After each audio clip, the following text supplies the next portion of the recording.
Welcome to कार्मिक कृत्य Hindi podcast. जैसा कि आप जानते हैं, कार्मिक कृत्य पर हम बात करते हैं सनातन धर्म की, यहाँ हम बात करते हैं अकल्ट साइंस की, यहाँ हम बात करते हैं ज्योतिष शास्त्र की, अंक शास्त्र की और भी जितनी भी तरह की साइंस होती है।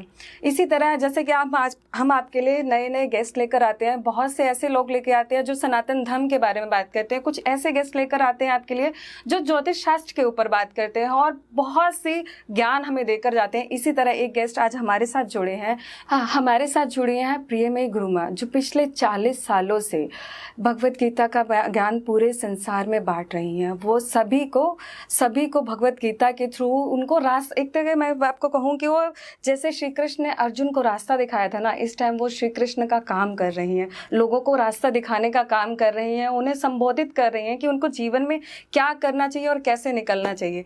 तो मैं आज आपको बताना चाहूँगी, सबसे पहले तो मैं आपको उनसे मिलवाना चाहूँगी। तो वेलकम टू गुरुमा, कैसी हैं आप? गॉड ब्लेस, ठीक हूँ। गुरुमा, जैसे कि मैंने अभी आपको बताया कि आप भगवत गीता के ऊपर इतनी बात करती हैं, आपका मेन जो मोटिव जितना मुझे समझ आया है कि आप चाहती हैं हमारे जितने भी युवा हैं, हमारे जितने यंगस्टर हैं, उनके अंदर इस चीज़ का ज्ञान हो, वो हमारे सनातन को समझ सके। तो सबसे पहले तो मैं चाहूँगी आप थोड़ा सा हमारे युवाओं को संबोधित करें, उनको बताएं कि भगवत गीता एक्चुअली में है क्या।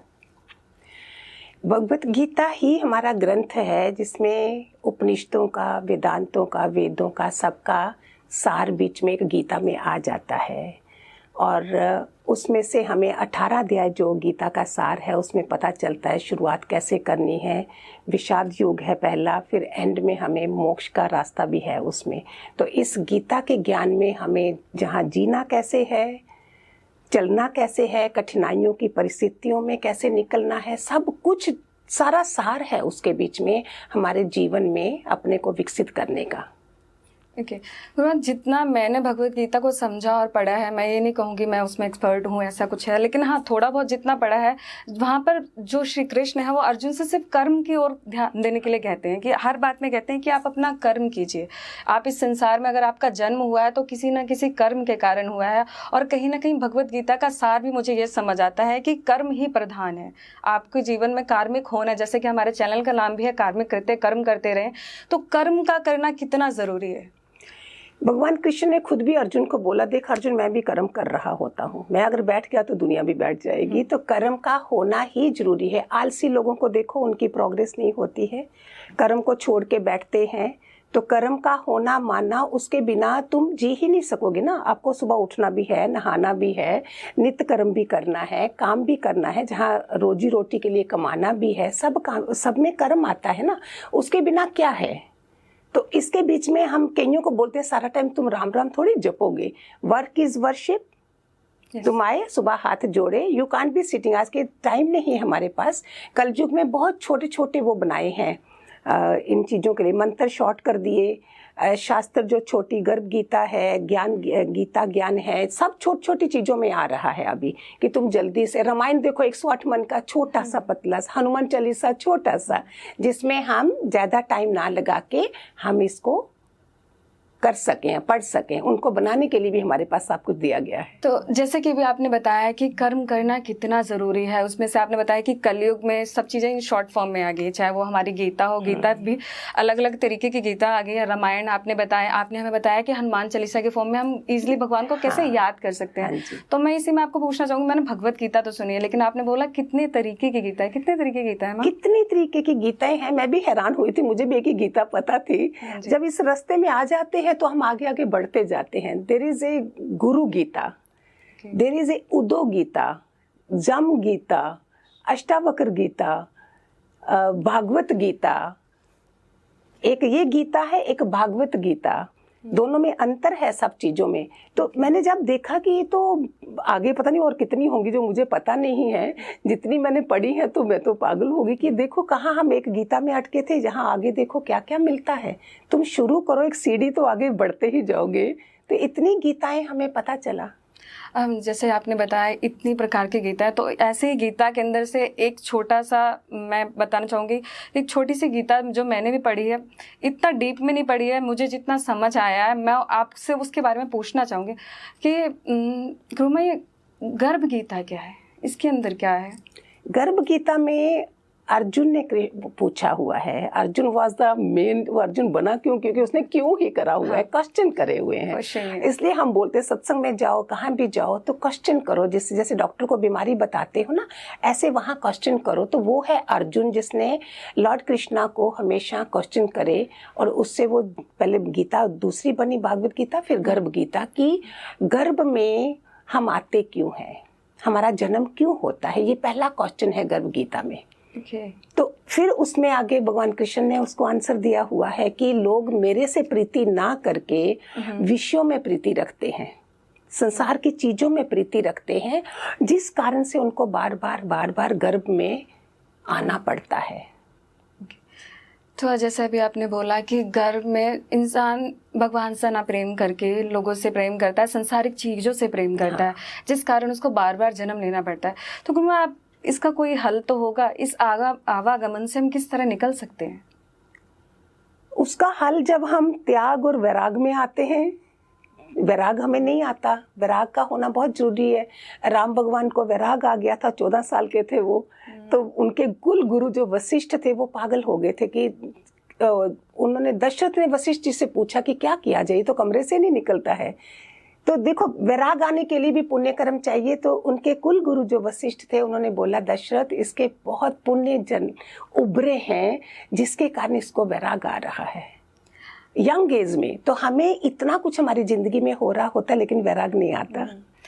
जैसे आप ये आपने बोला वैराग का आ जाना, मैं इससे आपसे पूछना चाहूँगी, कलयुग में सब चीज़ें, लोग कहीं ना कहीं संसारिक जंजाल में फंसे हुए हैं। उन्हें लग्जरी गाड़ियाँ चाहिए, ठीक है, हर प्रकार की लग्जरी चाहिए उनको जीवन। तो ऐसे में वैराग की तरफ कैसे, उनकी भावना कैसे उत्पन्न होगी? नहीं, इट इज नॉट ए सार। उसने क्या बोला है अर्जुन, हजारों में कोई एक मेरी तरफ आएगा। हर किसी की होनी भी चाहिए, तुम तृप्त हो जाओ ना, क्यों नहीं हो, ऐसे अधूरे जाओगे। हैव एवरीथिंग, लेकिन उसके साथ में सोचो कि इधर ही लिया, इधर ही देके जाना है, फिर हमने खाली हाथ दुनिया से जाना है। उससे क्या होगा, हम जो अहंकार के साथ नहीं जिएंगे। इधर मेरे पास 2 BMW बाहर खड़ी है, मस्ती कारें, मेरे पास सोना चांदी सब कुछ अच्छा जीवन है, लेकिन उसके साथ अहंकार बहुत बड़ा आ जाता है, जो हमें फिर डूबने का तरीका बन जाता है, उसकी पतन होना शुरू हो जाता है। तो आज से हम सीखें कि जो भी मिला, इधर से मिला है, जो भी उसके भुगतान के लिए मिला है, और ना अपने लिए ही नहीं, दूसरों के लिए भी, जो है मेरे को मिला वो दूसरों के लिए भी मैं बांट के खाऊं। तो उसके साथ देखो मेरा आगे का आवागमन फिर खत्म होगा, मैं इधर से तृप्त हो गई। इसके लिए हमें गाइडेंस चाहिए होती है, ऐसे नहीं होता है। जैसे अभी आपने ना गुरुमा, जैसे अभी आपने बात की वैराग की, जब मैं वैराग शब्द सुनती हूँ तो मेरे दिमाग में सीधा वैरागी सिर्फ एक ही नजर आते हैं, वो है शिव भगवान। जो सब कुछ होते हुए भी दुनिया को, मतलब दुनिया में सब कुछ होते हुए उनके माँ पार्वती उनकी धर्मपत्नी हैं, गणेश जी उनके पुत्र हैं जो प्रथम पूज्य हैं, कार्तिक जी का इतना पूजन होता है दक्षिण भारत में, सब कुछ होते हुए उनमें इतनी वैराग की भावना है। क्या हमें शिव बन जाना चाहिए? देखो, ये आपने क्वेश्चन तो अच्छा पूछा है, लेकिन हर कोई कर थोड़ी सकता है। ये बड़ी लॉन्ग जर्नी होती है। आप कहाँ से शुरू करते हो, फिर धीरे धीरे आगे करते करते कहाँ पहुँचते हो। तो उसमें हमने क्या, जैसे लॉर्ड भगवान बुद्ध भी बने, वो तो महलों को छोड़ गए, मीरा महलों को छोड़ गई। हम पकड़ रहे हैं अभी जिसको भी देखो, अभी वाले समय में रातों रात करोड़पति कैसे बन जाए, कैसे मेरे पास ऐसे, कैसे बिना पुरुषार्थ के हर कोई करना चाहता है। लेकिन उसमें फिर क्या आता है कि तुम्हारा जन्म, जो तुम धन लेके धरती पे आए थे, वो किस लेवल से आए थे वो होता है। कईयों को आते साथ वैराग आ जाता है, कईयों को पूरी जिंदगी रहेंगे तो भी नहीं आएगा। अपना उम्र हो चुकी है लेकिन बच्चों में, पोतों में हो जाएगा। इसलिए मैंने जो सत्संग शुरू करा था, मैंने बड़ों के लिए ही पहले तो सोचा था कि बड़ों को मोक्ष चाहिए होगा। मेरे अनुभव से जितनी उम्र पक जाती है, बड़े हो जाते, हमारा मोह पक जाता है, हम चीज़ों में रहते हैं इसमें। तो इसमें से फिर मैंने यूथ के लिए शुरू करा कि शायद बच्चों से शुरू करूं, कि शायद उनके जीवन इतने बढ़िया होके फिर वो एटलीस्ट आवागमन से तो निकले। आपने बहुत अच्छी बात कही कि आपने सत्संग जैसे बड़ों के लिए शुरू किया था, उनको बदलना बहुत मुश्किल है, क्योंकि हम भी अपने जनरेशन में समझते हैं कि माँ बाप के, हमारे जो माता पिता होते हैं, उनकी सोच को बदलना, उनके तरीकों को बदलना बहुत मुश्किल काम होता है, क्योंकि वो सालों से उस प्रैक्टिस में हैं, उस तरह से जीते आ रहे हैं, उन चीज़ों को फॉलो करते आ रहे हैं। अब जब आप बच्चे को ही बदल देंगे, बच्चे के अंदर ही भावनाएं पैदा कर देंगे, तो जब तक वो माता पिता की एज तक पहुँचेंगे तो ऑब्वियसली उनमें ये सब भावनाएं आ जाएंगी। जैसा आप चाहती हैं। विवेकानंद ने बोला ब्रिंग फ्रेश फ्लावर, हम भगवान को फ्रेश फ्लावर चढ़ाते हैं, मुरझाए फूल नहीं चढ़ाते हैं। तो ऐसे बड़ी उम्र में हो जाना माना मुरझाए फूल, लेकिन वो बेचारे भी अपना जीवन सुधार सकते हैं अगर किसी भी सतपुरुष से जुड़ जाएं, सत्संग में चले जाएं। आजकल तो ऑनलाइन सब कुछ है, उन्हें अच्छी बातें सुने तो हमारा जो जन्म है वो अपना सुधार सकते हैं। जो नेक्स्ट शुरू होगा वो बढ़िया जीवन होगा। जैसे वैराग की अगर हम बात कर रहे हैं, आपने कहा कि किसी को बचपन में ही आ जाता है और किसी की उम्र लग जाती है, तो गुरुमा ये भी कोई कर्म होते हैं जिसके कारण ऐसा होता है? यस, आपको ध्रुव का कितना बड़ा एग्जाम्पल है। हाँ जी। ध्रुव अपने राजा जो उनके पिता थे उनकी गोद में बैठने लगे, उनकी जो माँ थी सुरुचि, उसने बोला उनकी गोद में बैठने के लिए तुम्हें मेरी कोख से जन्म लेना होगा। तो ध्रुव की पहली माँ जो थी वो सुनीति थी। तो उसने वो उनके पास गया, माँ ये क्या है? उसने बोला बेटा तू चला जा। तो उसने वो निकल गया था। ध्रुव जो है छोटा बच्चा 6-7 साल का, मैं कितने बच्चों को बोलती हूँ हर बारी की इतनी छोटी उम्र में भी ऐसा हो गया, हम इतनी बड़ी बड़ी उम्र में भी हमारे में ये चीज़ें नहीं आती। और यंग एज में बच्चा ओम नमो भगवते वासुदेवाय, उनको निकले तो आगे नारद जी मिल गए थे।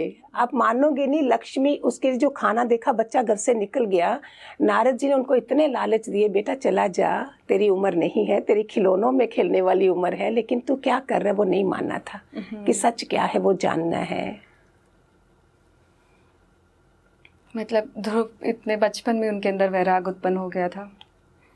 और इसी तरह रावण एक था जिसको सब चाहिए था, उसको किसी और मतलब राज्य साम्राज्य चाहिए ही चाहिए, किसी और की धर्म पत्नी भी चाहिए। तो ये सारे वो भी भगवानों की खेल है, भगवानों की नॉर्मल नहीं, भगवान की राम की पत्नी भी चाहिए। बस यही है, उनका काल है वो जिसके थ्रू उन्हें मरना था, जिस कारण ये सब कुछ हुआ। लेकिन उधर मैं बताऊं, हमारा एक भजन है, रावण के पास सब कुछ था, गुरु मत नहीं थी। आज जितने सुन रहे हो, मैं तो गुरु पूर्णिमा भी गई है, मैं सबको बोलती हूँ किसी सतपुरुष से जुड़ जाओ, चाहे मंत्रधारी से जुड़ जाओ। गुरु मत से रावण ये सब नहीं करता। उसके पास भक्ति पूजा सब थी, शिव जी की क्या भक्ति नहीं करी, गुरु मत नहीं थी। मन मत से तुम चलते हो, मन मत डुबोए गुरु मत तारे। तो मन मत जो है वो अपने मन से चलोगे तो तुम डूबोगे, और गुरु मत से तुम विवेकशील बनोगे। जैसे अभी हमने जब टॉपिक जो स्टार्ट किया था कि गर्भ गीता क्या है, किस कारण से इंसान बार बार जन्म लेता है और आता जाता है, उसके आवागमन से कैसे छुटकारा पाया जाए, वो बहुत अच्छे से बताया भी आपने। तो मैं इसी तरह बोलूँगी कि हर तरह के लोग जन्म लेते हैं। कई जब इंसान गर्भ में कोई भी बालक जब गर्भ में आता है, तो जहाँ तक मैंने पढ़ा और सुना है, तो उसको गर्भ में वो जो उस टाइम पे गर्भ में जब वो होता है, उसे कई तरह की पीड़ाओं से गुजरना पड़ता है। तो ये भी उसके कर्मों का फल है, जिस कारण वो इतनी छोटी सी जगह में इतना कंजस्टेड होकर रहता है। जो माता जो भी खाती है उसको जाकर लगता है। तो इसका क्या कारण है? और कौन सा तरीका है? गर्भ में नहीं आएंगे तो कैसे पैदा होंगे? We are not so great. Draupadi पता आग से पैदा हुई थी। हाँ जी। और सीता माता भूमि से पैदा हुई। तो हम इतने ग्रेट कैसे हैं कि हमें गर्भ धारण नहीं करके ऐसे आना पड़े? लेकिन सबको नहीं होता। आपको पता बुद्ध भगवान के लिए ऐसा गर्भ के लिए 700 साल लगे थे। माँ का गर्भ कैसा होना चाहिए? ऑर्डिनरी साउल तो आ जाएंगी, उच्च कोटि की माता जिसके गर्भ से बुद्ध भगवान ने जन्म लेना है, उनको 700 साल लगे थे। सोच सकते हो? और हम कितना ऑर्डिनरी जीवन जीते हैं। तो आत्मा खुद अपनी माता का चयन करती है? तुम्हारा डिपेंड है। अगर तुम इतनी महान आत्मा हो तो परमात्मा ने उसके लिए चुनना है ना कि किसके गर्भ में जाए। वो ऑर्डिनरी माँ के गर्भ से कैसे पैदा होगा? विष्णु के लिए हमेशा देवकी हैं, क्या कोई और देवकियां मिली ही नहीं? एक राम, एक महात्मा गांधी, एक मैं चाहती हूँ सारे ऐसे बनो। परमात्मा को बहुत जरूरत है तुम्हारी। तो हम किन चीजों, किन कमजोरियों के कारण हम आगे नहीं बढ़ते हैं? पूरी करो ना। मैं तो सत्संग में सबको बोल, 1 साल ले लो, साल के बाद रज के आ जाओ, पूर्ण आ जाओ। क्या थोड़ा थोड़ा ऐसे करते हो? जैसे अभी आपने बताया कि आत्मा मतलब परमात्मा ये इतनी पुण्य आत्मा होती है जिन्हें परमात्मा ये मौका देते हैं कि वो अपनी माता का सिलेक्शन भी खुद कर सके, अपनी माता का चयन भी खुद कर सके। तो गुरुमा एक बात बताइए कि लोग जन्म लेते हैं, चाहे स्त्री हो गया पुरुष हो गया, लेकिन मैंने अपने जीवन में देखा, अभी मैंने अपनी हालांकि अभी रियल लाइफ में भी एग्जाम्पल देखा है। मेरी ही एक फ्रेंड है, उनको पुत्र की प्राप्ति हुई और विद इन 2 days उनका जो पुत्र था वो एक्सपायर हो गया, तो इसका कोई कारण ऐसा क्यों हुआ उसके साथ? जबकि उसकी प्रेगनेंसी बहुत हेल्दी रही, कोई भी दिक्कत नहीं थी उसको, कि उसके जन्म के बाद ही 2 दिन में चला गया। अगर आप जाओ ना तो ये कार्मिक अकाउंट तो है ही, कि तुमने 9 महीने तक पूरा रखा, पाला, कष्ट हुआ, उसके बाद वो खुशी नहीं मिली। तो अभी इसमें अगर मैं बोलूँ तो ये तो लॉन्ग कहानी है, 84 लाख योनि बोलते हैं, उसमें हमने कहाँ कहाँ क्या क्या करा होगा हमें पता नहीं। अगर आप बोलते हो हेल्दी था सब कुछ, फिर कहाँ जाके वो होगी कि उनको वो जो खुशी मिलनी थी तो वो नहीं मिली। तो हम अगर ऐसा हमारे साथ होता है तो हम दुनिया में खुशियाँ बांटें। जो चीज लॉ ऑफ अट्रैक्शन इज, अब जो तुम चाहते हो वो करो। अगर 20 रुपए चाहिए तो 10 रुपए मैं किसी को दूंगी तो 20 मुझे मिलेंगे ना। 2 कपड़े मैंने किसी के दिए, आपको पता नहीं है, आपने इतना सा भी कुछ करा, कहाँ से भी आपकी कोई अंकल आंटी घर में आंटी आएंगी, वही आपके लिए 2 ड्रेसेस ले आएंगी। ऐसे करके रिटर्न में सब आता है। जो तुम चाहते हो, मान इज्जत चाहते हो, मान इज्जत देना शुरू करो।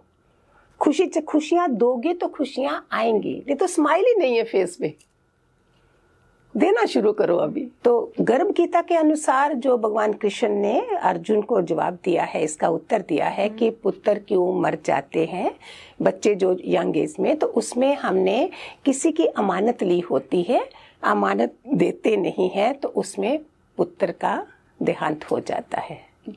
अमानत मीन्स पैसा? हाँ, कुछ भी रख के कोई गया हो तुम्हारे पास, हमने उसको वापस नहीं करी। अच्छा, मतलब हमने किसी की अमानत को रख लिया है, चाहे इस जन्म में चाहे अपने किसी और जन्म में, अगर ऐसा किया है तो हमारे साथ ऐसा होता है। यस।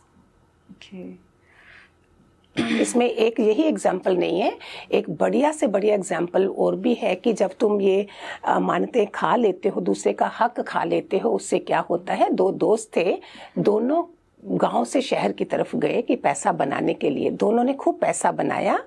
जब दोनों उस रात निकलने वाले थे, आने वाले थे, एक ने सोचा कि इसको भी देना पड़ेगा, क्यों ना इसको, उसके खाने में जहर मिला दिया और वो मर गया। फिर ये सारा धन लेके वापस गांव में आया। लोगों ने, उसके पिताजी ने पूछा कहाँ हमारा दूसरा बेटा, तो उसने ऐसे ऐसे बहाने से टाल दिया, सब वो बाद में आएगा जहाँ कुछ। अभी ये कुंवारा था, यंग एज में गए थे। अभी जब इसकी शादी हुई है, बेटा पैदा हुआ है, it's a very beautiful example है इसके धन, दूसरे का हक खाने की, अमानत खाने का। तो उसमें वो बेटा पैदा हुआ, उसमें वो इतना बीमार पड़ा कि उसकी जो जितना धन उसका उसने खाया था वही धन उसके ऊपर लगा और वो उसके बाद चला भी गया दुनिया से। और बोलते हैं, मैंने अभी सच मानो क्या, कि उसने बताया कि तू मेरा वही दोस्त है और तेरे घर में मैं बेटा बन के आया हूँ तेरा अपना वो हक लेने के लिए और लेके जा रहा हूँ, ये बता के गया उसको। ये भी कहीं ना कहीं कर्म ही है आपके। कर्म क्या, उसने दूसरे का हक खा लिया। कि आपने ऐसे कर्म किए ना जब आपको ये सब भोगना पड़ रहा है। तो आपके कहने का मतलब है अगर किसी का कोई, अगर इंसान रोगी निरोगी भी होता है तो उसके पीछे भी कहीं ना कहीं ये कारण है कि आप किसी का क्या बोला था आपने, आप किसी की अमानत को लेकर बैठे हैं या आपने उसकी अमानत को लौटाया नहीं है। यस, दूसरों का धन खाओगे। मेरे पास कितनी लाइव एग्जांपल भी हैं, किसी ने किसी को डाइवोर्स हुआ, पैसे नहीं दिए प्रॉपर उनकी फैमिली के लिए, अभी की है ये, अभी की चीजें हैं, और उसमें उसको इतना बैड कैंसर हुआ कि जितना पैसा उसने अपने परिवार को देना था वो सारा उसका डॉक्टरों के गया वो पैसा। इसीलिए मैं सबसे रिक्वेस्ट करती हूँ, चाहे हम आपके नंदे हैं, आपके जो कुटुंब में भी लोग हैं, हर कोई, हम जन्म कर्म भूमि है, जहाँ मृत्यु लोक है, जहाँ लेने देने का हिसाब है, हम वो करने आए हैं। जहाँ जहाँ हमारा बना है हिसाब, वहाँ हम हाथ कस नहीं खाएं, वहाँ कर दो तो हम बाकी जगहों से बच जाओगे।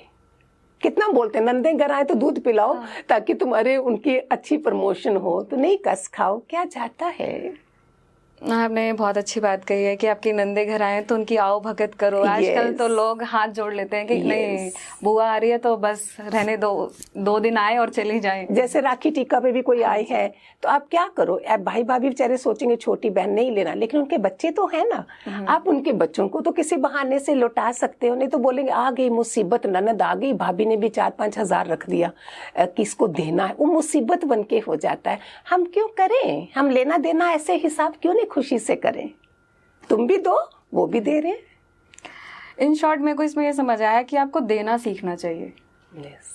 आप जितना नेचर को, लोगों को हमेशा हाथ ऐसे रखिए, हमेशा हाथ को ऐसे रखिए ताकि आपसे लोग जितना मतलब लेते रहेंगे तो आपको किसी और वे से आपसे नहीं निकलेगा। ना आप निरोगी होंगे, ना आपके पुत्र किसी भी कंडीशन में आकर जाएगा, और ना ही आपको हॉस्पिटल में इतना पैसा खर्च करना पड़ेगा। डॉक्टर वकीलों से बच जाएंगे। और गुरु माँ इसी तरह जैसे आपने बोला पुत्र वाला, मैंने पूछा इसी तरह अगर कोई इंसान है, उसकी धर्मपत्नी अगर अचानक से यंग एज में ही चली जाती है तो इसके पीछे भी उसके कर्म है। अकॉर्डिंग टू गर्भ गीता, भगवान कृष्ण अर्जुन से बोलते हैं जिन्होंने कर्ज लिया होता है, कर्जा, और देते नहीं है तो उनकी यंग एज में स्त्री, औरत जो है वो खत्म हो जाती, मर जाती है। गर्भ गीता में कितना कुछ लिखा हुआ है। आज हमें बहुत अच्छा मौका मिला है कि गुरु माँ से हम इतनी चीज़ें समझ पा रहे हैं। तो मैं इसी तरह, मेरा एक और क्वेश्चन है, जैसे आप आज श्री कृष्ण बने हुए हैं मेरे लिए तो मैं आपसे पूछना चाहूँगी, हाँ एक बात बताइए, इंसान जन्म लेता है भगवान की दया से, चलो उनकी माता ने गर्भ धारण किया, पुत्र हुआ पुत्री हुई, जो भी हुआ, उसके बाद वो जीवन में आगे बढ़ता है, पढ़ाई लिखाई करता है, करियर बनाता है। तो ऐसा क्यों होता है कि कोई बच्चा जन्म से ही अमीर होता है और कोई जन्म से इतना गरीब होता है? ये फिर अपना धन बना के आए हो तुम। बच्चा तो अभी है, वो जो पिछला जन्म उसने जिया तो उसने क्या करा, हमें क्या पता कितने सोने चांदी, ये एनजीओ खोले उसने, अच्छे कर्म करे, लंगर लगाए, चैरिटी करी, वो करके आ रहा है। तो उसको पैदा होते साथ ऐसे घर में जन्म हो रहा है कि जहाँ उसको राजाओं की तरह, प्रिंस की तरह जी रहा है। और दूसरा बेचारे ने अगर नहीं कुछ करा है तो वो देखो ऐसा जन्म हुआ जहाँ दूध भी मुश्किल से मिलेगा। कईयों के माँ के दूध भी नहीं आता उस बच्चे के लिए। तो ये सारा इसमें आज हम सुधर जाएं कि प्यारे, अगर मेरे पास 100 रुपया है तो मैं 10 रुपया, अपना 10वां हिस्सा जो बोलते हैं, निकाल दो, तुम्हें ही फायदा होना है। तो उस तरह से जियोगे तो आप आगे बढ़ते जाओगे। तो जैसे अभी आपने बोला कि वो अपने पिछले जन्म में ऐसे कर्म करके आया है, इतने लोगों की सेवा करके आया है, कुछ एनजीओ चला के, कुछ भी हो सकता है उसने अपने पिछले। तो मैं कहना चाहूंगी जो अंबानी जी के घर में जिन्होंने जन्म लिया, शायद उनके जन्म के पता नहीं कौन से जन्मों के कर्म है जिस कारण से उन्हें ये सब प्राप्त हो रहा है। वो अभी भी देखो क्या करते हैं। हाँ जी, अभी भी वो इतना सेवा भाव रखते हैं। जैसे हम भी जाएंगे, चारों धाम जाएंगे, मैं तो क्या करती हूँ, जहाँ भी हम जैसे एक बारी जा रहे हैं कहीं भी, उस समय हम कंजूसी नहीं करते। वहाँ जो भी कुछ है हमारे से हो सकता है, हमारा एनजीओ भी है, लेकिन मैं क्या करती हूँ, कोई छोटा बैठा है, थोड़ी सी चीजें लेके, हम जितने भी सारे गए हैं वो सारे मेरे साथ अच्छे लोग होते हैं, पैसे वाले हैं बेचारे, वो सब सहयोग भी दे देते हैं। हम उसकी दुकान का सब ले लेंगे। सपोज छोटी छोटी माला है, 1-1 रुपए वाली माला है, हम बोलेंगे भैया सारी दे दे। जहाँ उसने महीना लगाना था वहाँ हमने जल्दी से लेके वापिस आके कई मजदूरों को, उनको किसी किसी को दे दी। तो क्या करा, कभी कभी मौका मिलता है, हम बार बार पता नहीं कब मिलना है, तो उसका ऐसे धर्म स्थानों में जाके हम अच्छा अगर सहयोग कर सकते हैं, नथिंग लाइक, उसके आगे बढ़ते जाओगे आप, उधर क्या कंजूसी करोगे। गुरुमा जैसे अभी आपने बताया है कि धर्म स्थानों पे जाते हैं, लोगों का सहयोग करें, तो आजकल तो लोग इतना ज़्यादा धर्म स्थानों पे जाके ट्रैवल करते हैं, वहाँ सिर्फ घूमने फिरने ना जाए, वहाँ सिर्फ वीडियो ना बनाए, वहाँ पर जो लोग बैठे हैं, जो अपनी सेवाएं दे रहे हैं, जो अपना सामान बेच रहे हैं, कृपया करके उनकी मदद भी करें, उनका घर चलाने में उनका सहयोग भी करें। तो गुरुमा इसी तरह मैं कहना चाहूँगी, चलो जो कोई बच्चा आया, बचपन से चलो गरीब हुआ, पैदा हुआ, अब कोई बार ऐसा होता है कि कोई बच्चा अमीर पैदा हुआ और बड़े होते होते क्या होता है कि उसको ऐसे दिन देखने पड़ जाते हैं कि वो जहाँ सोने का चम्मच लेकर पैदा हुआ है वहीं उसको खाने तक के लाले पड़ जाते हैं। ये भी कोई कर्म है। ऑब्वियसली वो तुमने पिछला अपना प्रारब्ध काट तो लिया, आगे के लिए क्या बनाया।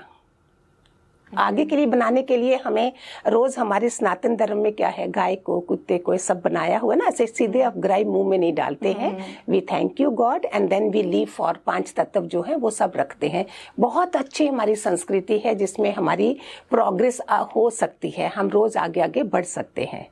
तो उसके लिए एक और बड़ा बढ़िया दृष्टांत है, काफी जगह रिपीट हो गया होगा, मुझे पता नहीं है। किसी राजा के वहाँ एक मंत्री थे, उनको क्वेश्चन किया था कि क्वेश्चन क्या था, है नहीं नहीं नहीं। मंत्री की बेटी थी, वो बोलती पिताजी मैं जवाब दूंगी। 10वीं क्लास, छोटी उम्र, 10 साल की लड़की थी, उसने देखा मेरे पिताजी थोड़ा सोच में पड़ गए हैं तो मैं जवाब दूंगी। उसने बोला मुझे एक सेठ चाहिए, एक घोड़ा गाड़ी और सेठ चाहिए, और एक फकीर चाहिए और एक गरीब चाहिए। 3 लोगों को मांगा उसने इस जवाब के लिए। सेठ के लिए बोला है। सेठ पिछला भी करके आया, अभी भी कर रहा है, आगे के लिए भी है। है नहीं। फकीर जो पिछला करके आया अभी है, आगे के लिए नहीं। नहीं नहीं नहीं, गरीब पीछा भी नहीं करके आया, अभी भी नहीं कर रहा है, आगे के लिए भी नहीं है। अरे वाह, क्या एग्जाम्पल है। यस।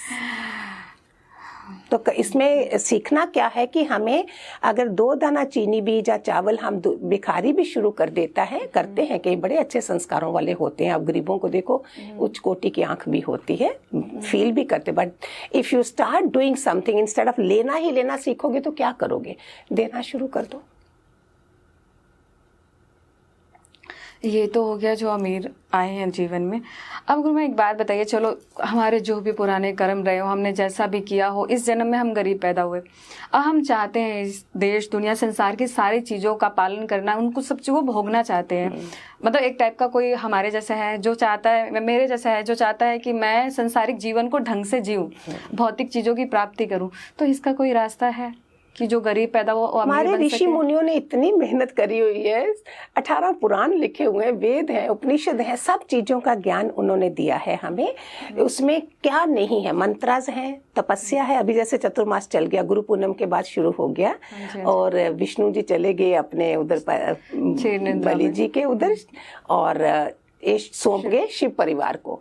अभी जो शिवलिंग के लिए भी आप आजकल तो गूगल पे ऑनलाइन पे भी देख लो, बता ही रहे हैं सारे। जो मेरे को थोड़ा बहुत पता है, मैं बोल दूं तो ये आप सोमवार तो माने ही गए हैं, लेकिन खाली सोमवार का वेट नहीं करो। आप पूरा सावन महीना जो है उसमें आप कर सकते हो, जहाँ कहीं भी पास में शिवलिंग है।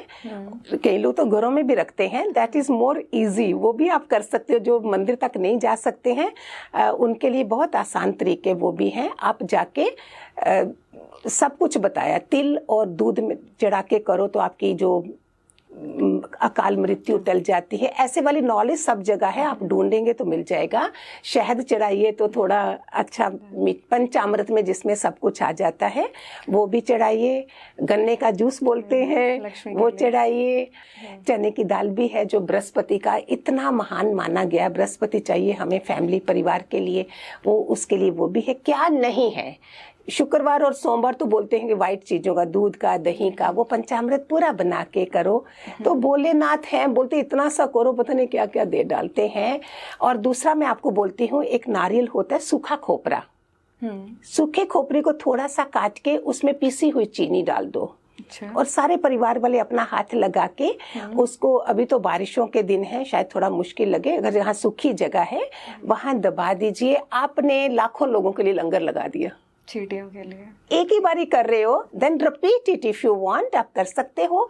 15-20 रुपए का एक नारियल, 8-10 रुपए का, और पीसी हुई चीनी घर में ही मिक्सी में करके आप करो तो देखो तो से दुआएं बरसना शुरू हो जाती हैं आपका जीवन। और फिर उसमें लक्ष्मी मंत्र है हमारे पास। लक्ष्मी का क्या नहीं है जिससे लक्ष्मी नहीं आ सकती। आलस नहीं करो, हाँ। सब कुछ है, आलस नहीं करो, और डिपेंड नहीं रहो कि कोई पुरुषार्थ करिए।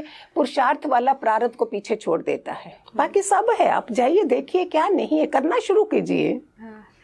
ध्रुवा ने एक बहुत ही अच्छी बात बताई है कि आप अगर इतने सक्षम नहीं है, आप लाखों लोगों का भंडारा नहीं कर सकते सिर्फ एक नारियल के गोले में चीनी भरने से। आप लाखों क्या करोड़ों चींटियों को खाना दे सकते हैं, वो किसी भंडारे से कम नहीं है। तो इस सावन में इसको कीजिए, देखिए आपके कर्म कैसे कटते हैं, कैसे अच्छे दिन आपके भी आते हैं। तो गुरु भाई, इतना सब कुछ जानने के बाद मैं आपसे पूछना चाहूँगी, वैराग उत्पन्न हो गया, जन्म हो गया, अब जितने लोग वैरागी हो जाते हैं, एक तो होता है कि कुछ टाइम के लिए आया, वो दोबारा से अपनी दुनिया में, उसी दुनिया में वापस आ जाते हैं। अब जो लोग साधु संत हो जाते हैं, जिन्होंने एक तरह का भगवा रंग धारण कर लिया, या साधु का जो भी रंग होता है, पीला, भगवा या व्हाइट, जो भी वो धारण करना चाहे वो धारण कर लिया, उसके बाद भी उनके मन में इतनी शांति, हम लोगों को ऐसा लगता है कि मन से बहुत शांत होंगे, बहुत काम होंगे। लेकिन मैंने अपने जीवन में ऐसे साधु संत भी देखे हैं जो बहुत ज्यादा एग्रेसिव होते हैं। तो ऐसा क्यों? वो हठ योग हो गया। हठ योग से हमें वो नम्रता नहीं आती, अहंकार बढ़ता जाता है। मैंने ये छोड़ा, मैंने ये छोड़ा। बोलो शुक्र है प्रभु तूने करवाया। मेरे में इतनी हैसियत नहीं है कि मैं मीठा भी बोल सकूं, मैं व्रत भी रख सकूं। तेरी शक्ति से मैं करती हूँ। जब परमात्मा को शक्ति डाल दोगे तो तुम्हें अहंकार नहीं आएगा। तो एक तो हमारा छठा चक्र है, 7 चक्र हमारे में है। मोस्टली साधु लोग इधर अटक जाते हैं, सिद्धियों में। तो वो तभी तो बोलते हैं हे अर्जुन, कोई हजारों में कोई एक आता है। तो गर्भ गीता में उसने भगवान कृष्ण ने अर्जुन को बोला, जो गेरुआ बरवा कपड़ा पहनते हैं, तप जप करते, उनको मेरे दर्शन बहुत दुर्लभ है। हाँ। ये सोचो क्या किया जाए। ऐसा क्यों? इट मीन्स तुम्हारी नियति क्या है, अंदर से क्या हो, तुम्हारा गोल क्या है। हमें दुनिया को दिखावा नहीं करना है कि मैं ये मोक्ष है, लास्ट जन्म तुम्हारे लिए है। दुनिया को क्या दिखाओगे? तो हम दुनिया को दिखावे में आके जाना शुरू कर देते हैं। ये सब अंदर की बातें हैं, अपनी बातें। जनाजा तो अकेले जाएगा, अकेले का साथ है, कोई कहाँ गया हमें क्या पता। तो हम इस धोखे में भी क्यों रहे। अभी आपने एक बहुत अच्छी बात बोली है कि हम नहीं करते, ईश्वर हमसे करवाने वाले ईश्वर हैं। जैसे मैं अभी आपको बताना चाहूँ, जैसे सावन चल रहा है, मैं बेसिकली, मेरी ऑडियंस भी जानती है कि मैं पेशे से एक एस्ट्रोलॉजर हूँ, और मैंने सावन में मैं मोस्टली सावन में किसी ना किसी चीज़ का त्याग कर देती हूँ। और मैं भी मानती हूँ कहीं ना कहीं, मैं कृष्ण भगवान को बहुत ज़्यादा मानती हूँ कि मुझसे ये सब करवाने वाले वही है। तो मैंने इस सावन में अन्न और चप्पल का त्याग कर दिया। ना तो मैं अन्न ग्रहण करूँगी और ना ही मैं चप्पल पहनूंगी पूरे सावन में। तो मेरे को एक चीज़ सीखने को, एक नई चीज़ ये मिली है कि मैं नहीं कर रही हूँ, मुझसे करवाने वाला ईश्वर है। कि उन्होंने कहा है कि तुम्हारे कोई कर्म है, करो इनको, तुम्हें फायदा होगा। तो इससे आप अपने को देखना, क्या इससे आपका अहंकार चला गया? क्या आपको दूसरे के लिए कोई जेलसी नहीं रही, कुछ नहीं रहा? ये बहुत अच्छी बातें हैं, हमने भी करा हुआ है, लेकिन ये शुरुआत बड़ी अच्छी है। मेन है ज्ञान। हे अर्जुन, ज्ञान यज्ञ मुझे बढ़िया लगता है, ज्ञानी मुझे बहुत अच्छा लगता है। ज्ञान से पता चलेगा, चाहे मैं नहीं छोड़ूं कुछ भी, मैं मन वचन कर्म से किसी को भी हर्ट नहीं करूंगा। ये मेरे गुरु का ज्ञान है, कोई मंत्र नहीं था, ये मंत्र था मन वचन कर्म से। देखो, मैं, आप मेरे को देखोगे, मैं गुस्सा भी कर रही हूँ, ऐसे भी कर रही हूँ, लेकिन अंदर में क्या है, जस्ट नियत क्या है, उसको ठीक हो जाए। ये चीजें जाएंगी, सारी चीजें आपकी नियत पर डिपेंड है। आप इंटरनली कैसे हैं, हाँ जी, आपकी नियत कैसी है। आप बाहर से बहुत कुछ कर रहे हैं, लेकिन आपका दिल ही साफ नहीं है, आपकी नियत ही साफ नहीं है, तो ईश्वर भी देख ही रहा है। तो इसमें छोटा सा, मैं कल ही किसी को दृष्टांत बता रही थी। हाँ। एक सिद्ध पुरुष थे, वो बैठे तपस्या कर रहे हैं ऐसे, इतने में एक शेर आया है, जंगल में कहीं तपस्या कर रहे थे। शेर आया, उसको बोला वाह मजेदार खाना मिल गया आज। सुअर के रूप में परमात्मा जाग गया, उधर से सुअर आ रहा है, बोलते अगर इस पे अटैक करना है, पहले मेरे साथ कर। दोनों लहूलुहान हो गए हैं, दोनों हिंसक बने हुए हैं, और जब शेर मर गया है तो वो नरक में गया है और ये स्वर्ग में गया है। क्यों? दोनों हिंसा में हैं। इंटेंशन क्या है? उसकी इंटेंशन है उसको बचाने की, उसकी इंटेंशन है उसको खाने की। तो नियति जो है, नियत जो है हमारी, वो कैसी हो, इंटेंशन कैसी हो। अब भले अपनी फ्रेंड पे भी गुस्सा करो, सब करो, लेकिन अपनेपन से, उसके भले के लिए, गिराने के लिए नहीं। इधर तुम्हें कोई व्रत जप तप भी रखने की जरूरत नहीं होगी। बहुत अच्छी बात है कि आप, अगर आपकी नियत साफ है तो सब कुछ माफ है। अगर आप इससे बोल रहे हो चप्पल छोड़िए, अभी जो लव एवरीबॉडी, जिसके साथ आपको झगड़ा भी हो तो उसकी खुशी को भी देखो, वो आगे बढ़ रही है, कोई बात नहीं, वाह मेरे को बहुत खुशी हो रही है, ये सबसे बड़ा जप हो गया। इधर हम लैग कर जाते हैं। हाँ, बहुत सही बताया आपने। और सोशल मीडिया का व्रत बताते हैं हम सबको। हाँ, अभी सबसे ज्यादा जरूरी है आजकल वो डिजिटल व्रत। बोलो आज 2 घंटे, इस सावन महीने में मैंने 2-2 घंटे का वो ब्रेक रखना है। आजकल लोग ना एक टाइम के लिए खाना पीना छोड़ सकते हैं, एक दिन भूखे रह सकते हैं, बस विदाउट सोशल मीडिया के नहीं रह सकते। गरीब, एक भिखारी भी नहीं, उसके हाथ में भी वो है, फोन है। उसको अगर दिन में कुछ भी नहीं मिल रहा है ना, हाँ 2-4 पोस्ट ही मिल गई, कुछ स्क्रॉल करने के लिए भी कुछ मिल रहा है ना, हाँ मेरा दिन कट जाएगा। तो ये वाला व्रत भी हम बोलते हैं। सोशल मीडिया, ये तो सबसे ज्यादा जरूरी बात है आज के लिए। तो मैम, जैसे अभी आपने मेरे को इतना सारा ज्ञान दिया, मेरे दिमाग में एक और क्वेश्चन आ रहा है कि क्या होता है, मैंने कई लोगों को देखा है कि उनका जीवन बहुत नॉर्मल चल रहा होता है, सब कुछ बेसिक है, लेकिन अचानक से ऐसा होता है कि एकदम करोड़पति बन जाते हैं या इतना धन आ जाता है उनके पास, तो ऑल ऑफ सडन मनी आने का क्या कारण होता है? बोलते हैं ना, परमात्मा के हाथ में ना डंडा होता है सजा देने के लिए, ना देते समय कुछ दिखता नहीं है। रातों रात, एक बार मैं बॉम्बे में थी तो वहाँ देखा, वहाँ एक रातों रात करोड़पति बन गया और एक रातों रात रोडपति बन गया। तो ये रीज़न क्या है? उसने लम सम देना होता है, तुम करते जाओ तो उसकी जो मिलता है ना, वो लम सम करके हमें देता है। और जिसने क्या करा होगा, सोने चांदियां ये सब दान भी करे होंगे, तो वो इकट्ठा होता है तो वो दे देता है, और दूसरा खाली लेता जा रहा है, तो रातों रात वो पुण्य हमारे खत्म। दूसरा पुण्य आगे इंटरेस्ट डाल रहा है, दूसरा एक खत्म कर रहा है, दूसरा आगे बना रहा है। मतलब उसके अचानक से जो उसके पुण्य कर्म होते हैं वो जागृत हो जाते हैं, जिस कारण से उसके साथ ऐसा उसने होता है। क्या क्या करा, क्या पता क्या क्या दान करे हैं उसने। उसने गर्भ गीता में पूछा हुआ है, कईयों को हाथी सोन दिए हुए तूने, कईयों को स्वर्ण मुद्राएं ये सब दी हैं, तो उसने बोला है कईयों ने ऐसे करा है, कई संतों की सेवा करते हैं उनको ये मिलता है, ऐसे ऐसे क्वेश्चन करे हुए हैं गर्भ गीता में। तो जैसे मैंने भी आपसे पूछा कि ऑल ऑफ सडन लोगों को मनी मिल जाती है, जैसे लॉटरी लग जाना, तो ऐसा क्यों? अकॉर्डिंग टू गर्भ गीता, उसी का टॉपिक चल रहा है, तो भगवान कृष्ण ने अर्जुन ने ये क्वेश्चन करा था, तो उन्होंने बोला पिछले जन्म में उन्होंने गुप्त दान किया है। हम लोग दिखा के करते हैं, हम दे रहे हैं ऐसे कि दुनिया देखे मैं बड़ी दातार हूँ, नहीं, वो गुप्त दान करते थे। राजा लोग भी गुप्त दान करते थे, जिससे वो इतने बड़े बड़े राजा बनते हैं। हमें दिखावा नहीं करना है, चुपके से करिए और देखो कैसे मिलेगा।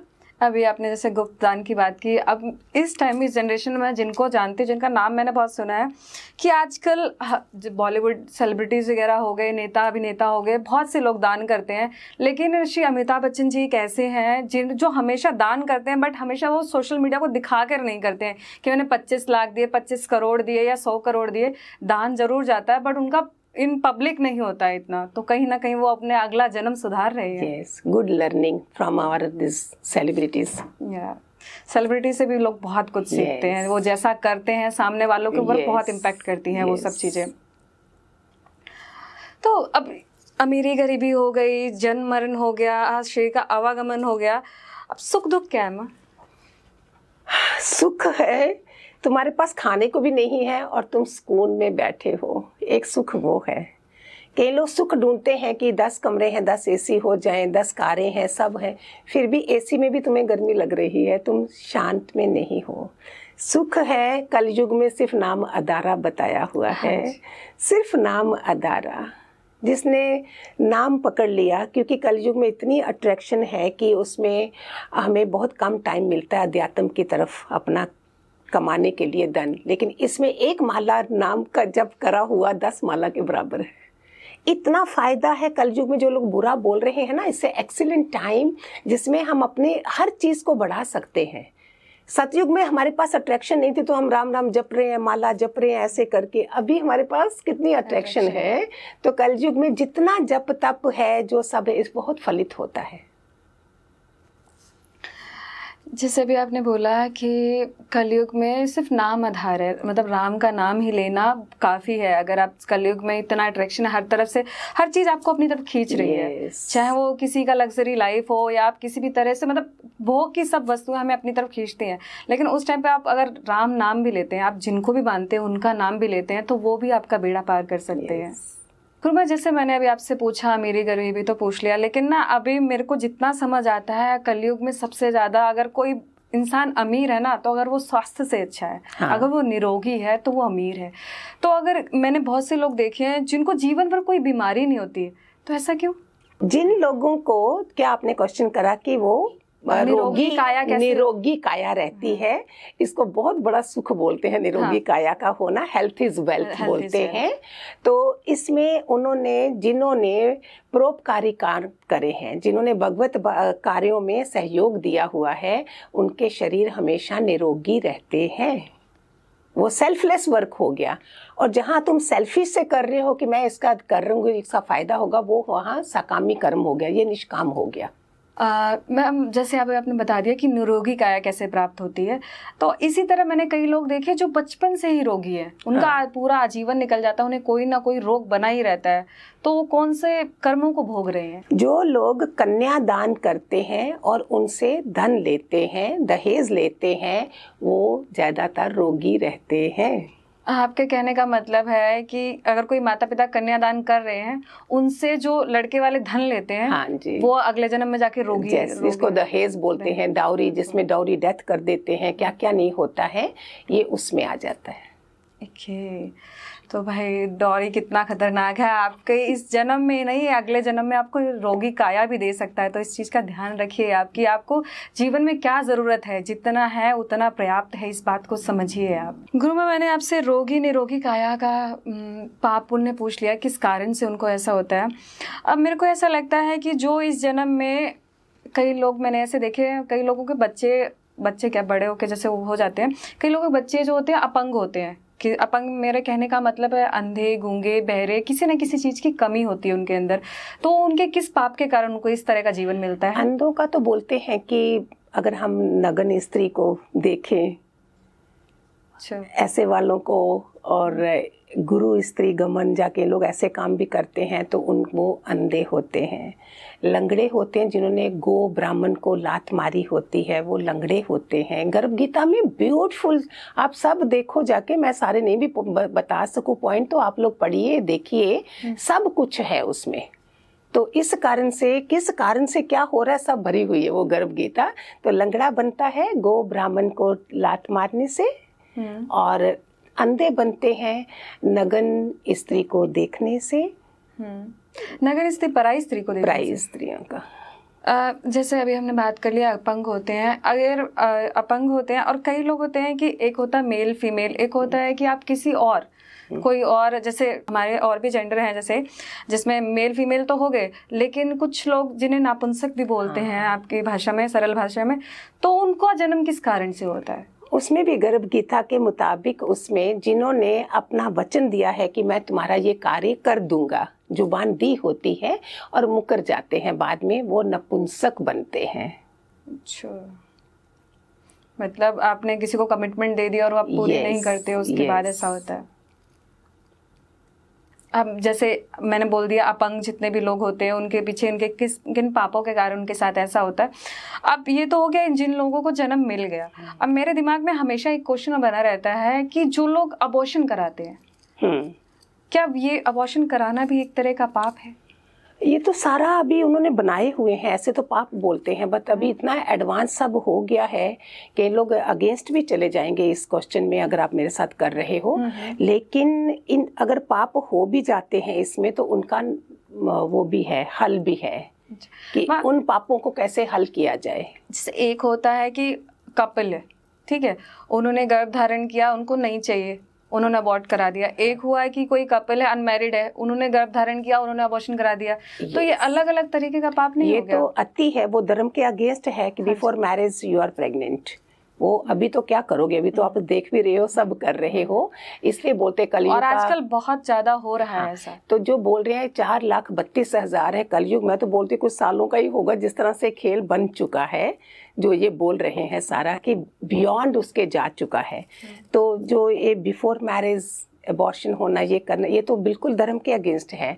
दूसरा जो कपल एक है बेचारा, अगर इतनी एडवांस साइंस चली गई है और उनको पता चल गया कि स्कैनिंग में आ गया कि उनका बच्चा नॉर्मल नहीं है, अभी क्या करेंगे? वो पैसा भी है उनके पास, वो क्या करें कि पूरी उम्र के लिए जो उनको मुसीबत लगेगी, उनको एडवांस में पता चला और उन्होंने उसको करवा दिया। लेकिन इस पाप का हल भी है पास साथ में। प्लीज बताइए। इस पाप के हल के लिए आप नारायण बलि लिखी गई हमारे शास्त्रों में, जो लोग साल में या 2-3 या श्राद्धों के टाइम पे तो ज्यादा ही कराते हैं, उसमें सारी चीजों का हल है। वो आपको पूछेंगे, आपके दूर दूर तक किसी का मिसकैरेज हुआ, अबॉर्शन हुआ, कोई डॉग था आपके घर में वो मर गया, कितनी गलतियां रोज की रोज हमारी हो रही होती हैं। तो इतना ऋषि मुनियों की मेहनत जो हमारे शास्त्रों में लिखी गई है, क्योंकि हम सारा टाइम रोते थोड़ी रहोगे, अभी पाप हो गया तो उसका हल नहीं होगा, हर चीज का हल है। तो उस नारायण बलि करने से हमारे कितने कर्म जल जाते हैं।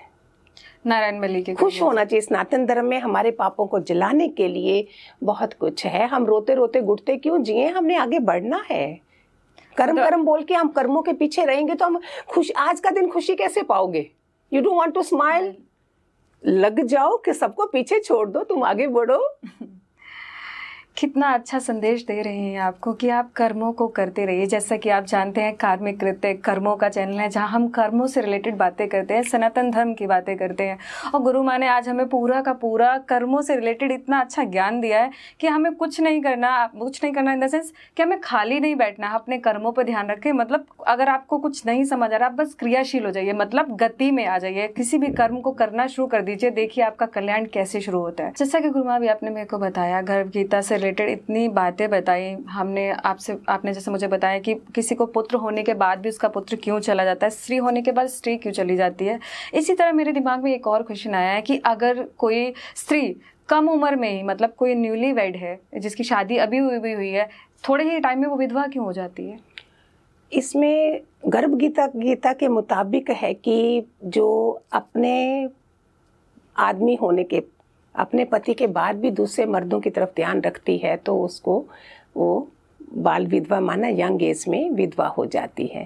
कई प्रीवियस जो आते हैं, कईयों को आपने देखा फर्स्ट कई सुहागरात में ही देखते हैं कि वो आदमी खत्म हो गया है, अभी शादी हुई और पूरी उम्र के लिए वो, हाँ, अभी मैंने लेटेस्ट से 2-3 केस देखे कि शादी हुई, विदाई भी नहीं हुई और वो एक्सपायर हो जाता है हस्बैंड वाइफ में से कोई ना कोई। तो ये अभी परमात्मा का खेल है सारा कि हमारे कर्मों की सजाएं देता रहता है, लेकिन हम संभल जाएंगे तो कितना अच्छा हो जाएगा। सतयुग फैलाना हमारा काम है, सतयुग फैलाना कलयुग में, ये मेन मकसद है हमारा। परमात्मा ने हमें रखा, साधु संत जितने गुरु लोग हैं सारे, इनका काम ही है कि कलयुग और सतयुग को बैलेंस करना है, नहीं तो कलयुग अति हो जाएगा तो ये मुश्किल हो, हम लोग कैसे जिएंगे, है ना। तो उसमें हमने सत्संग की तरफ ध्यान देना है, सत कर्मों की तरफ ध्यान देना है, अपने को इतना ऊर्जामय बनाना है कि आलसी तो रहना नहीं है, अपनी मजेदार दिनचर्या रखो, देखो तो सही आप कहां से कहां पहुंच जाओगे। मेरे पास बहुत एग्जाम्पल है, लोगों ने इसका फल पाया है, शुरुआत तो करो। गुरु माँ, मेरे को गर्भ गीता का इतना सारा ज्ञान दिया आपने, कुछ बहुत सी चीज़ें मैं नहीं कहूँगी मुझे पता था, मुझे बहुत ही कम चीज़ें पता थी, बट जो आज आपने बताया ना कहीं मेरी बहुत सारे थॉट्स क्लियर हो गए कि ऐसा क्यों होता है। तो मैं इसी टॉपिक के साथ अब अपनी ऑडियंस को कहना चाहूँगी कि हमने इतना अच्छा ज्ञान प्राप्त किया, एट द एंड आप हमारी ऑडियंस को कुछ ऐसी सलाह देना चाहेंगे, कुछ ऐसा उनका उद्धार हो सके, कुछ ऐसा बताइए उन्हें। गर्भ गीता के एंड में जो लास्ट क्वेश्चन था ना लॉर्ड इसका, अर्जुन का टू लॉर्ड कृष्णा, उसने पूछा कि गुरु दीक्षा क्या है। जैसे ही उसने गुरुओं के लिए, आप पढ़ना आप लोग सारे, उसने पूछा, भगवान कृष्ण बोलते हैं अर्जुन तू धन्य है, धन्य है, धन्य है, और तेरे माता पिता बहुत धन्य हैं जो तूने मुझे ये क्वेश्चन पूछा, क्योंकि गुरु बिन गति नहीं, हमेशा सुना है सबने। गुरु के बिना हमारा कुछ भी काम हो ही नहीं सकता। गुरु ही हमें नया जीवन देता है। माँ बाप जन्म देते हैं, मैंने गुरु पूर्णिमा पे भी सबको बोला है, गुरु का होना मानना तुम्हारा जीवन विराटता में आना। तुम्हारी जितनी कमियां अपने अंदर हैं, दूसरों की कमियां नहीं देखोगे, सिर्फ अपनी 3 फिंगर अपनी तरफ देखोगे, 1 फिंगर दूसरे की तरफ, अपने में देखोगे गुरु का होना मानना। I may die you may live, मैं अपने को देखूं मेरी गलती कहाँ है, दूसरे को पॉइंट आउट नहीं करोगे। गुरु गीता भी पढ़ो आप, लेकिन गर्भ गीता में जब ये क्वेश्चन पूछा गया तो धन्य हो गए लॉर्ड कृष्णा की गुरुओं का दीक्षित होना, गुरुओं की बातों को सुनना कितना महान है। उसने बोला तेरे माँ बाप धन्य हैं जिन्होंने ऐसा बेटा पैदा किया है, बाकी सब चीजें आ जाएंगी, ये रह जाता है। भगवान कृष्ण ने अर्जुन को गुरु के बारे में जब अर्जुन ने क्वेश्चन करा तो उन्होंने ये भी बोला कि गुरु का भगत मेरा भगत।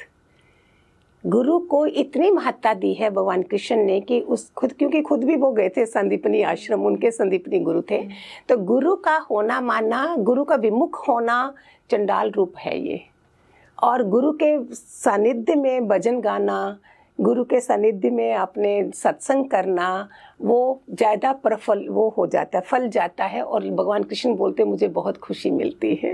आपने जो भी बात बताई ना कहीं मैं भी अपने गुरु का ध्यान करने लगी कि गुरु का होना कितना ज़रूरी है। और मैं कहीं ना कहीं मैं अपने आराध्य श्री कृष्ण को ही अपना गुरु मानती हूँ कि मुझे सिखाने वाले, आगे बढ़ाने वाले, रास्ता दिखाने वाले आप हैं। तो इसी तरह आपके जीवन में भी आपका कोई ना कोई गुरु होगा, अगर नहीं है तो गुरु बनाइए। गुरु का महत्व कितना अच्छे से समझाया है गुरु माँ ने कि गुरु वो है जिसके सिर्फ उंगली पकड़ने से इस भवसागर से पार हो सकते हैं हम। तो साक्षात कृष्ण की पूरी उन्होंने गर्भ गीता आपको इन डिटेल में बता दी है, आपके कौन से पुण्य कर्म है, आपके कौन से पाप कर्म है, जिस कारण से आपको इस जीवन में यही चीज़ों को देखना पड़ रहा है। तो मैं तो चाहूँगी कि इस पे पता नहीं हम कितनी लंबी बातें और कर सकते हैं, क्योंकि सनातन धर्म बड़ा ही इतना है। उसका कोई सनातन का अर्थ ही है कि जो ख़त्म ना हो सके कभी, जो अमर है। तो मैं गुरु माँ को बहुत बहुत धन्यवाद देना चाहूँगी, जिन्होंने यहाँ आकर हमारा इतने अच्छे से मार्गदर्शन किया और हमारी ऑडियंस को बहुत कुछ सिखाया। तो गुरु माँ, थैंक यू सो मच यहाँ आने के लिए, हम बहुत आभारी हैं आपके। खूब सारे आशीर्वाद सबको जो बेचारे सुन रहे हैं, अपना जीवन बना लीजिए और क्या। तो गुरु माँ ने कह दिया है, देखिए आपको आशीर्वाद भी मिल गया है, तो कर्म कीजिए और अपना जीवन बनाइए। तो जैसा मैंने अभी आपसे कहा है, कर्म कीजिए, तो इसी तरह कार्मिक कृत्य को देखते रहिए, क्योंकि कार्मिक कृत्य चैनल ही कर्मों का है, जहाँ हम बात करते हैं कर्मों की। तो कार्मिक कृत्य कर्म करते रहिए। धन्यवाद। हरिओम। हरिओम।